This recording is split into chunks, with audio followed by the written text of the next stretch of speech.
Welcome to the Eden Podcast, where we true the verse of Genesis 3:16, and we discover that God didn't curse Eve or Adam or limit woman in any way. This is Think Again Thursday. I'm Bruce E. Fleming, Executive Director of the Tru316 Foundation, and our website is Tru316.com.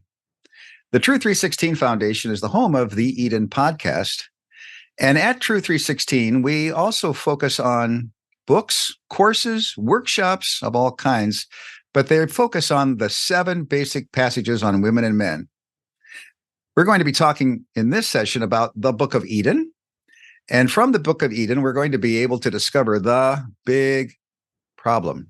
So I'd like us to start right now with the Book of Eden, chapter 1. You can get a copy if you'd like from Amazon. You can get it in PDF, like I have on the screen here. Kindle on the screen, or you can get it in paperback like this.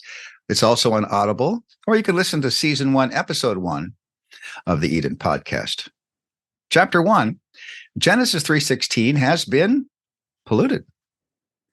When I was a university student, a major river in my home state caught on fire. The Fleming River was so engulfed that there were flames 5 stories high coming off that river. This is a picture of the firefighters up on the bridge trying to reach down to that terrible fire down below in the Cuyahoga River. The fire department was called, and they had to put out the river. So how do you put out a body of water flowing through a city? The problem, of course, wasn't just that the river itself was on fire. The problem had been that there was all kinds of pollution in the water. Hardly any fish were left alive in that river, and on top of the river, all kinds of oily pollution was flowing along.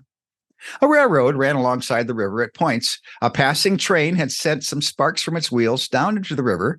It started a huge fire. It was the big story at that time. We all wondered, how could a river of water catch on fire?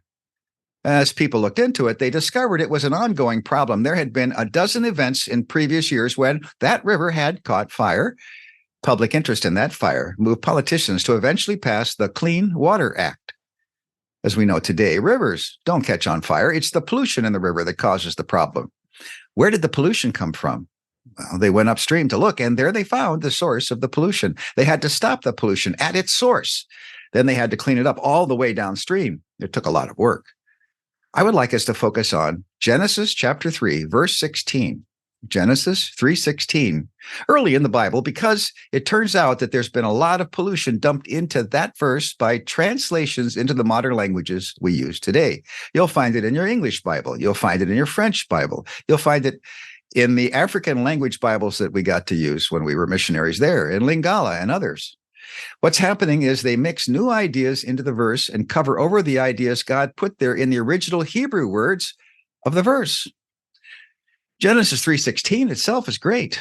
God is speaking to the woman in the Garden of Eden, but the translation of that verse has been incorrect. And it's important for us to ask, why aren't our translations doing better? And why would there be a problem translating this verse? What's going on? Downstream from this pollution source in the Bible, there have been many fires that have been lit. There are 7 key passages in the Bible that talk about women and men in the home, in the church, and in society that have caught on fire from this pollution. They refer back to the Garden of Eden. They refer back to what they think Genesis 3:16 said. Well, the Bible, the New Testament passages do it correctly, but the translations take the mistranslation of the Genesis passage, and then they mistranslate what they're doing in the New Testament passages too. So I'd like us to think again about the Bible, especially in relationship to women and men, and the pollution that needs to be cleaned up in our translations to let us understand what the pure stream of inspiration from God is really saying. As of right now, most major translations still contain and transmit that pollution.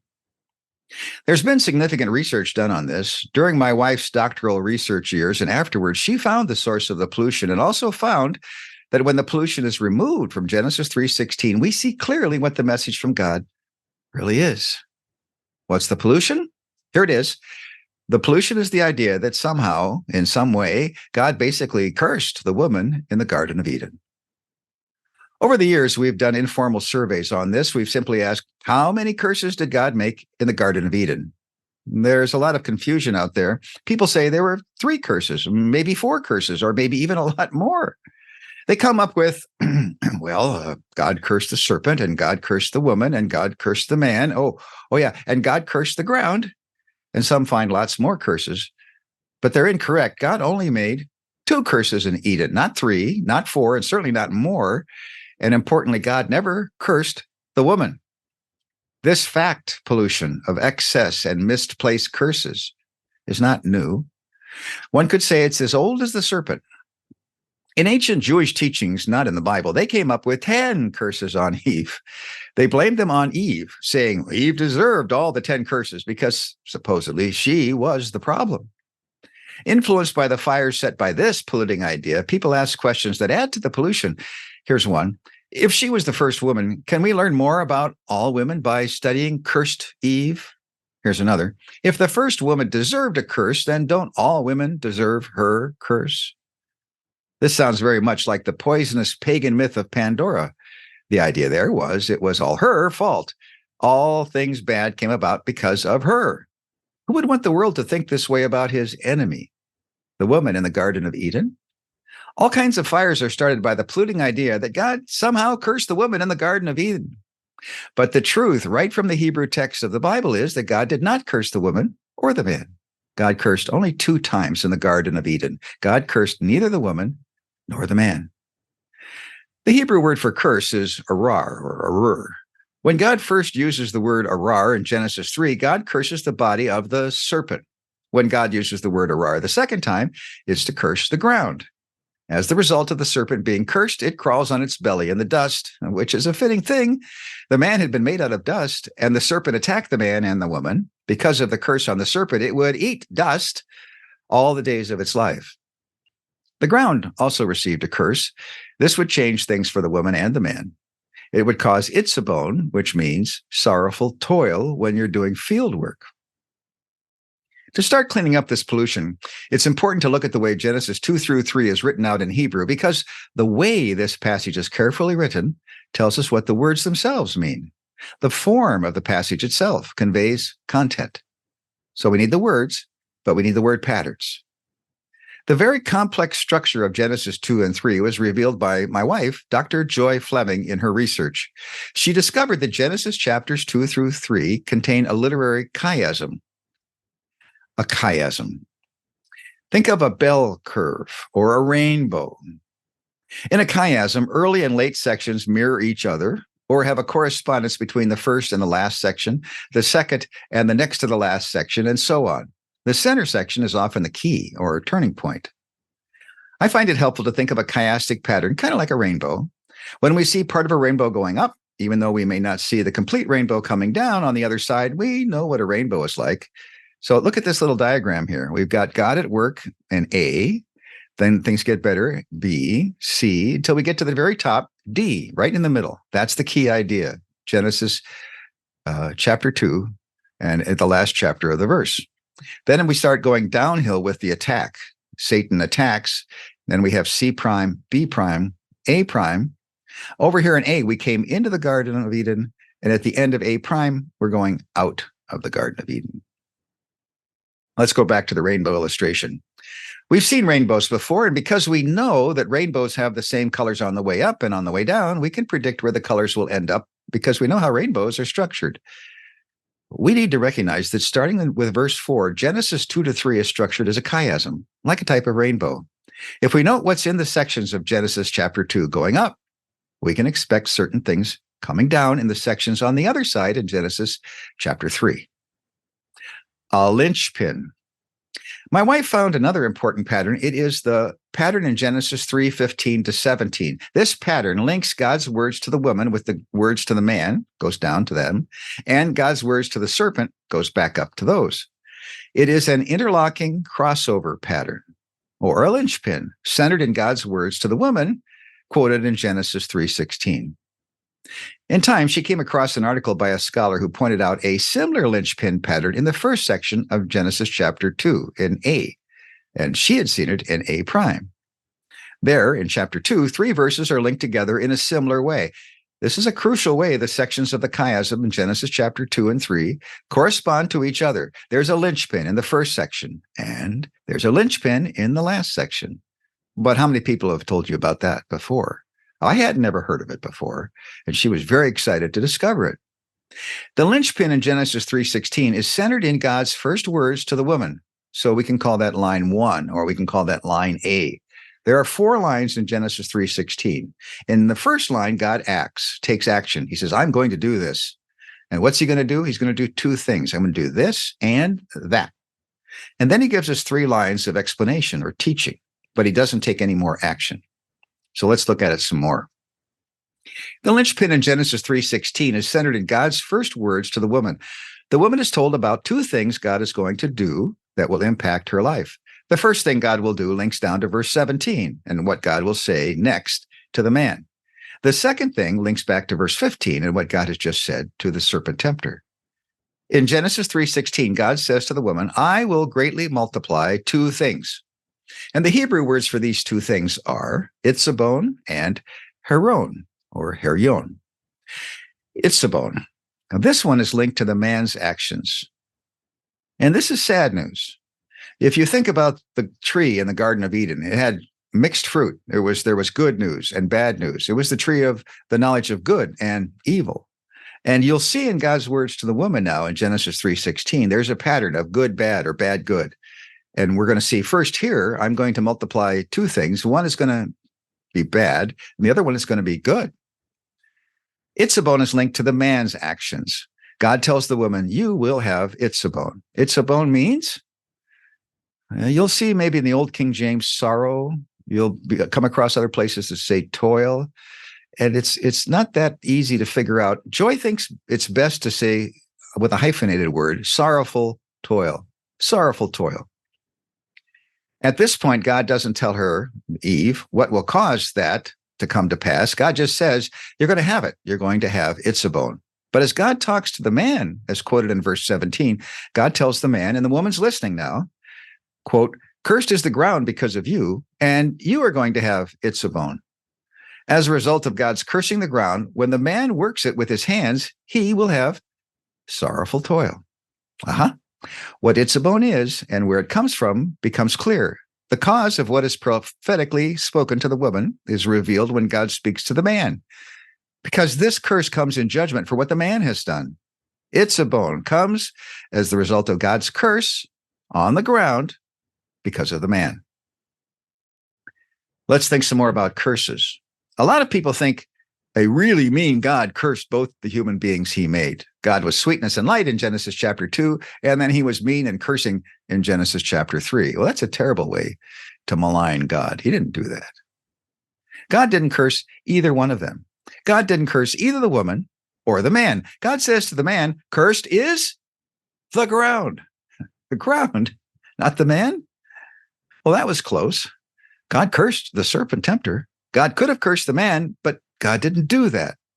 Here we learn more about God. God was a wonderful creator. God created the man from dust and then the woman. The 2 humans were together with God in the Garden of Eden.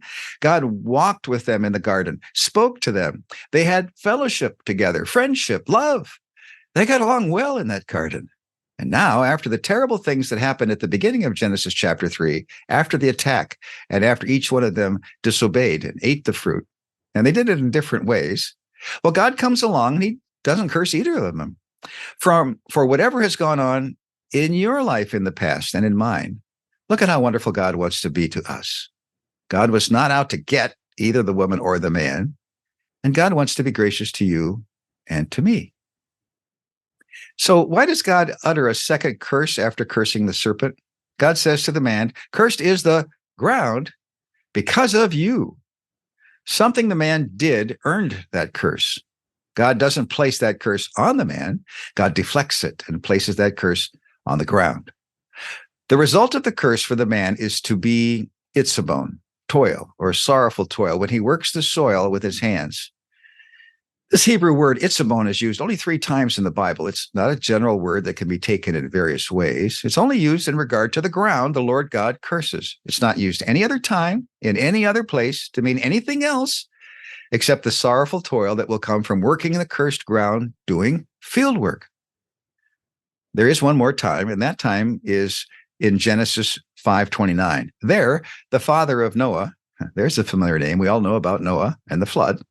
Noah's father gives us an additional insight into this sorrowful toil and how it's affecting everyone.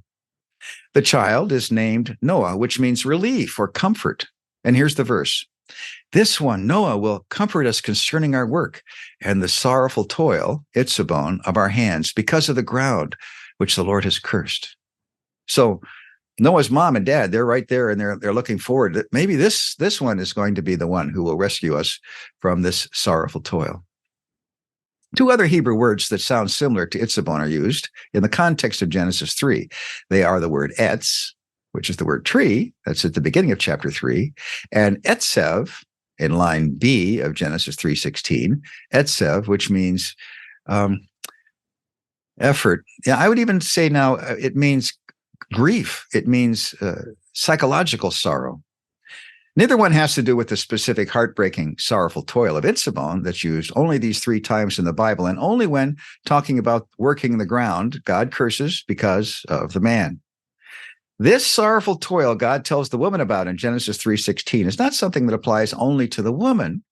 She will experience it at the same time the man will experience it when they work the fields. We can now translate together what God says to the woman in Genesis 3:16. And this is important because people have been misinterpreting Genesis 3:16. And if you look in your current translation of the Bible, you're not going to see these words this way unless you look at the New King James Version. You'll see it there. So here's Genesis 3:16. I'm going to greatly multiply your itzabon, your sorrowful toil, in fieldwork. In Genesis 3:16, the word and, so that's in our 4 Hebrew words in line 1, and introduces the second thing that God will multiply. It is this, and I'm going to multiply your heron. So what's that? Heron is the Hebrew word for pregnancy or even conception. Well, this is good news. In Genesis chapter 1, at the end of the chapter, God blesses the man and the woman, and God tells them to be fruitful and multiply. There's that word, multiply. We just saw it in the first 2 words in the line in Genesis 3:16. Multiplying, I will multiply. So here it is, multiply. The woman hears it when God speaks to them at creation, telling them to multiply. There, the word is linked with blessing, with multiple children. It's a wonderful word. If you look elsewhere in the Old Testament, in addition to Genesis 3:16, you'll find the word multiply used 2 more times in the same specific grammatical construction that we find here in Genesis 3:16. Both refer to Abraham's offspring. God will multiply his offspring so that they will be as numerous as the sands on the seashore, or as numerous as the stars of the heavens. In Genesis 3:16, God says, I'm going to multiply your toil, your sorrowful toil, your itzabon. And then God wonderfully adds a good thing. I'm going to multiply your heron. I'm going to greatly multiply your pregnancies. Multiplied heron, pregnancy or conception, is good news. This is God confirming they will be carrying out their mandate to be fruitful and multiply. And this involves God announcing a coming Messiah and confirming it personally to the woman. Tru316 Foundation is the home of the Eden podcast. Join us for $3.16 a month or more. Let's true the verses on the key passages on women and men. Go to tru316.com/partner.